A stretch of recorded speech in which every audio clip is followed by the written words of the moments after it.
अमूमन आमतौर पे तो ये बड़ी वाज़ह सी बीमारी होती है, जब किसी को हो तो ये आइडिया हो जाता है कि ये फालज हो चुका है। लेकिन हम इसको पहचानने के एक असूल रखते हैं, वो है फास्ट, FAST।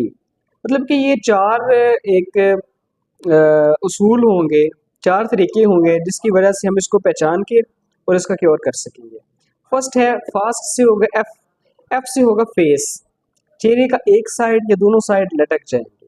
दूसरा है A से होगा आर्म, आपका बाजू, एक बाजू या दूसरे बाजू, एक में कमजोरी हो जाएगी या दोनों में कमजोरी हो जाएगी और वो सुन रहना स्टार्ट हो जाएंगे।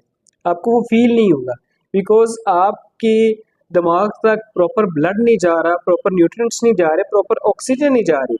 इसकी वजह से वो वाला बाजू या वो वाला फेस का हिस्सा या वो वाली बॉडी का हिस्सा उस पे प्रॉपर एक्शन नहीं ले पाएगा हमारा दिमाग, जिसकी वजह से वो हमारे कंट्रोल से बाहर चीज़ें चली जाएंगी। तीसरी चीज़ है एस से स्पीच।